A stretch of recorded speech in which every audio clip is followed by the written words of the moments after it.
in light of, what's going on in the vaccine world, how all the states, excuse me, not all the states, a few states are committing treason on some people by trying to force their hand, by forcing people to poison their kids. Anyway, I thought I would read some of this Conscientious Objector paper. So this was written by W.J. Furnival.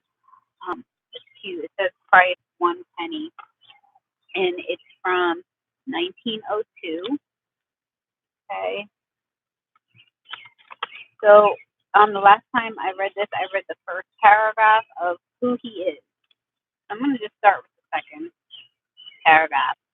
Substantially, the conscientious objector was in existence before and has been in existence ever since the first establishment and endowment of vaccination by the British Parliament in 1807, when a vaccine board of 8 members paid £100 a year was founded, which that's confirmed. I read that in Creighton's book as well.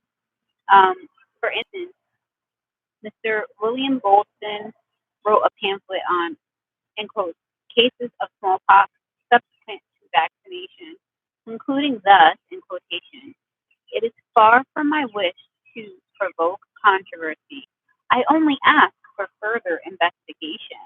Vaccine inoculation must stand by its own merits or fall from its own immediate defects. To suffer zeal for the discovery to shut their eyes to conviction, and by deeming every failure serious, to conceal it is beneath the dignity of the profession." And that was from a book called A Century of Vaccination.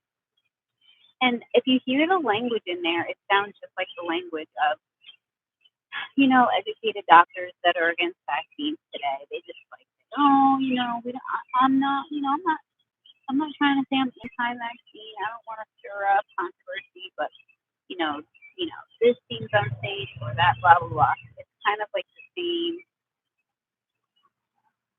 language. I think these people should be bolder,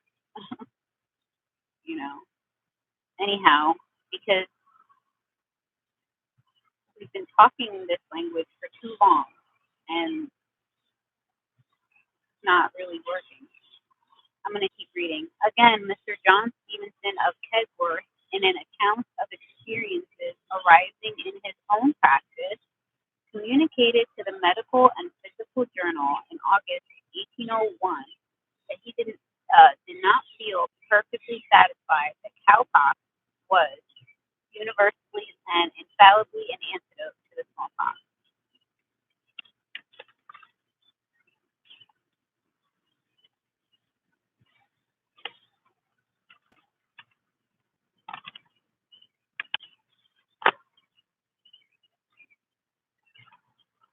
Two children were vaccinated in June 1800. 6 months afterwards, both of these children were inoculated with recent variolous matter to remove all doubts in the minds of the parents about the efficacy of cowpox. Of these, Mr. Stevenson writes, "You may conceive my confusion and chagrin when, on the 8th day, I received a message requesting me to visit my young patient, who complained of headache, chilliness, sickness, and the other precursory symptoms of smallpox. On my arrival, I found, to my sincere regret, that that there was little doubt of their having the genuine variolous fever, even which, as a matter of fact, I don't know about the variolous because I think that the expression of a disease is not the disease, is not the cause of the disease. Therefore, trying to say, oh, we split his arm, we put cowpus in it, we waited a couple weeks, then we split the arm again, and we put smallpox, the pus of the smallpox expression into a person's arm, and nothing happened. Voila, it's magic, see? To me, that doesn't prove anything because the expression of the disease is not the cause of the disease. It's just like, well, yeah, so what? Well, maybe their body just dealt with it. I don't know that, doesn't mean anything. But anyway, even Jenner's faithful henchman, Dunning, admitted that some of the failures were ugly, and in a letter remarked that while I am fighting the enemy, Jenner says this, while I'm fighting the enemy of mankind, it will be vexatious to see my aides decamp turn shy. The moral of all this is that I see you are growing timid. So Jenner's like, come on, man, don't back down. I'm paving the way for this new discovery. Keep it, keep doing it. In 1809, Brown of Musselburgh published notes of 48 cases of smallpox, all of which had occurred within 9 years of vaccination, most of them which within much shorter periods. Brown was originally a convert to the Jennerian doctrine, but he says, I am also convinced from what has passed under my own observation that we have been all guilty of rejecting evidence that deserves more attention. I am now perfectly satisfied from my mind being under the influence of prejudice and blind to the impression of the fairest evidence that the last time the smallpox was prevalent, I rejected and explained away many cases which were entitled to most serious attention, and showed myself as violent and unreasonable a partisan as any of my brethren in propagating a practice which I have now but little doubt we must ere long surrender at discretion. So he's saying, you know, yeah, people were saying, yeah, this vaccine wasn't working, but he was, he was passionate for it. He was saying he was, he got mad if people would speak against the cowpox vaccination, but now he has seen it himself. He saw his own errors, which the good ones do. The good ones do. Legally, the Conscientious Objector was created by the Vaccination Act of 1898, mainly in accordance with the unanimous recommendation of the Royal Commission on Vaccination. Until then, promiscuous and often opprobrious epithets had been applied to him, the Conscientious Objector. He was variously a crank, a faddist, an ignoramus, a pighead, or whatnot, according to the vocabulary of his opponent, the pro-vaxxer. A kind of outlaw who by jungle ethics might be attacked, robbed, deceived, distrained upon, imprisoned, and generally abused. But after 7 years of deliberation, the Royal Commission on Vaccination discovered something worthy of respect in the anti-vaccinist, and thereupon honorably elevated him to the highest moral pinnacle the human mind can deceive, which is the conscientious objector, one prepared to suffer for his honest belief. Okay, so this is what I think about the creation of exemptions, because as we just read, they didn't have exemptions at first. When vaccination began to be compulsory, people were fined and jailed if they didn't, poison their babies with cowpox. And what I think is, I think the Royal Commission was like, you know what? If these people are going to exist, they're going to exist under our control. We want to be controlled of this opposition. You know what I mean? They wanted to be able to control it. If they're going to exist, they're going to exist because they'll know that we allow them to exist. We will make a space for them. But the thing is today that what they're saying, we've made a space for you, but guess what? We'll take that away too if we want to. Which obviously, guys, we don't have to give in. We are the people, and the public servants are the ones who are going against us. They are going against the Constitution. So, anyway, in a world whereby common repute, conscience occupies such a conspicuously backseat, and where Burns said even a king could make an honest man, is it not very remarkable, or at least worthy of note, that such an illustrious royal commission should still raise up a downtrodden class of men, that in the practical administration of the act, some magistrates should require a Moses or Elias apparition in the dock or death's door attestation to convince them that a genuine rara avis of the conscientious type is before them. Of course, magistrates have to be careful, for the right Honorable John Bright thought himself only an MP, that he had known many magistrates who were not all too acute. I don't understand every single thing they're said, but I think the main idea is kind of like sarcasm, almost like wow, the Royal Commission is taking this downtrodden group of people who are so looked down upon and raising them up and giving them a spot as a conscientious objector, a man who's willing to suffer for his beliefs. How noble, how honorable, right? It thus appears that the conscientious objector, in the eyes of the Royal Commission, who did investigate, is a conscientious man. In the eyes of the parliamentarian who did not investigate, a hot potato or a sensitive matter. In the eyes of the law, an honorable man and citizen whose convictions are worthy of respect and protection. In the eyes of our magistrates, a rara avis, which is rare or unique, who must be heckled to be sure he's not a sham. In the eyes of the learned newspaper editor, a conscientious objector is a man to be excluded from airing his opinions in the press. Same thing as today. He's saying who we are to different people.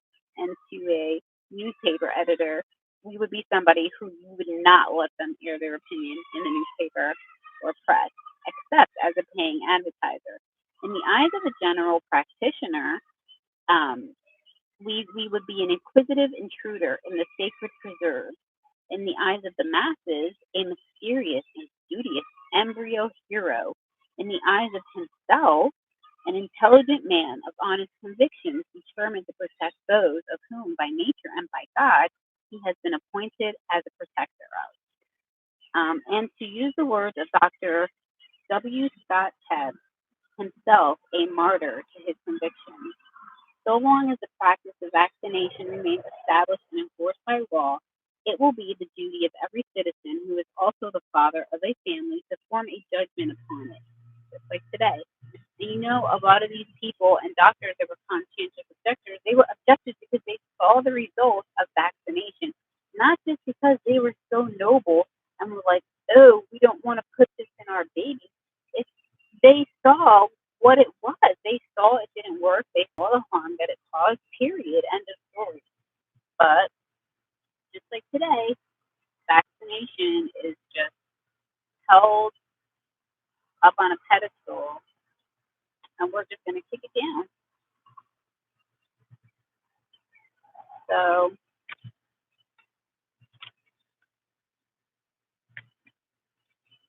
the next section is called What He Has.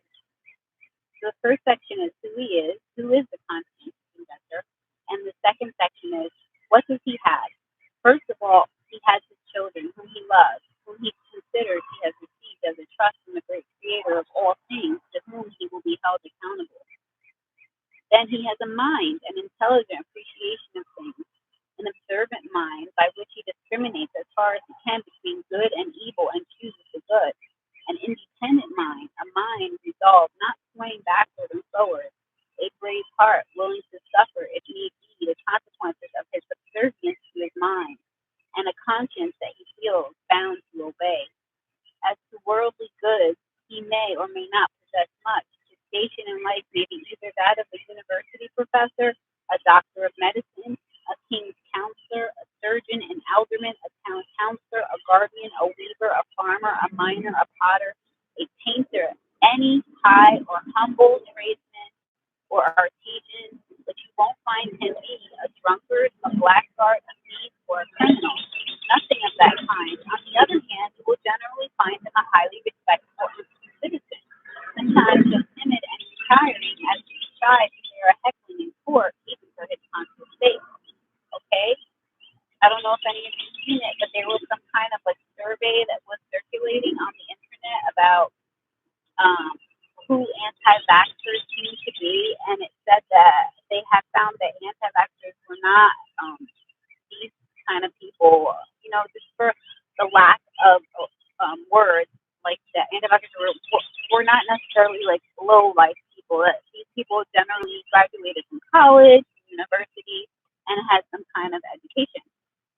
So, I mean, right here in 1900, saying the same exact thing as today. So, under the law, he has special rights. He can claim exemption from vaccination of his family.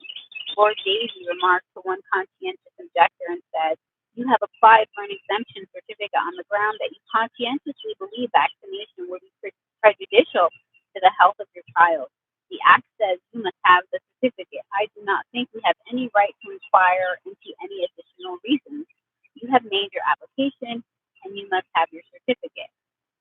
Well, so like just like in some states, like for the religious exemption, or maybe even a philosophical exemption. I'm not really sure how that works because in my state we don't have a philosophical exemption, but in some states you have to actually write why you object to vaccination. You have to be a little more detailed. In states you don't. I don't think we should need any of that. But like I mentioned before, this is a position that they have given us, and they want us to be on their time. The reality is, like, they should be on our time because they're the public servants and we're the people. You know what I mean? Anyway, D.H. Hopwood, recorder of Liverpool, says all that is required is proof that the applicant conscientiously believes that vaccination would be harmful to the health of the child. He is a witness and swears to that effect. There is no evidence to the contrary, and the fact that a working man will lose a day's work to attest his belief is ample confirmation. So I guess they have to go to court to get these documents. And what he's saying is, it's proof enough that somebody would actually take a day off work to do that. And yeah, in that day and age, that would mean something. That he would lose a day's salary. That's how important this is to him. At Boston on January 17th, Alderman J. Gula said, in quotations, "It is the Imperial Parliament that has taken the responsibility. We are an executive body. We are not here to make laws, but to carry them out. That is our position, and I think we have only one course to take. When we are informed that a man conscientiously believes that vaccination will be harmful to his child, we are bound in honor and in accordance with the Act of Parliament to grant the relief." That's from the Vaccination Inquirer, February 1902. Section 3 says what he wants. What does the conscientious objector want? He wants justice, simple justice. To be permitted to live peaceably and in accordance with the imperative dictates of his intelligence. He is not intolerant. He does not ask that those who differ from him shall be dragged before the magistrates and cast into prison. He is not asking that vaccination shall, like its predecessor, the inoculation of smallpox, be made a penal offense. As you may or may not know, they made inoculation of smallpox illegal after vaccination, after Edward Jenner pushed out the cowpox. No, he wants justice. He wants protection from being attacked and robbed of the birthright given to him by an illustrious commission and an illustrious parliament at the hands of merciless magistrates at the instigation of certain members of an interested profession. He asked for a continuance of his legal status quo. He asked, as a devoted parent, to be allowed to preserve his children from assault and wounding of most offensive and repulsive character. He asked to be allowed to preserve intact and purity the life stream of his children. He asked that his home may not be desecrated and the defenses of nature broken down, that disease and death may not be forced upon his helpless, innocent infant. But some will say, he's a danger to the community. He asked respectfully, has asked before, and remains unanswered still. And the question is, how can an unvaccinated person be a source of danger to a vaccinated person if vaccination protects? The same question people ask today, and pro-vaxxers do have the most ridiculous answers to it.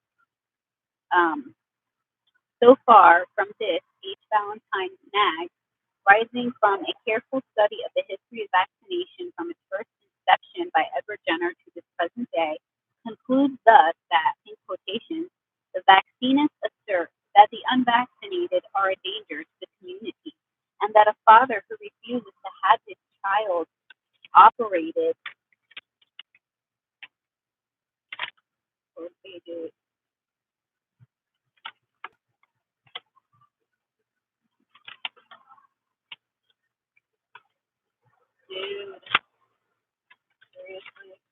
Okay. Unfortunately, this pamphlet is missing page 8. I want that part. What this guy is gonna say, but I have to find it where I got this from. It's missing page 8 and 9, but then it has page 10. Um, Unfortunately, but page 10 and 11 and 12 all go on to have testimony um, about how harmful vaccination had been by different doctors and men. Um,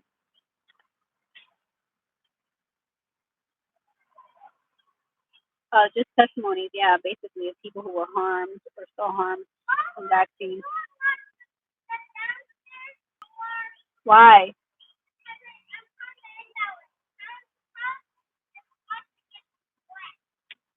So I think I'm just going to stop there, unfortunately. I really wanted to know what that man has to say. I have to find those pages that are missing here. All right. Take care, everyone.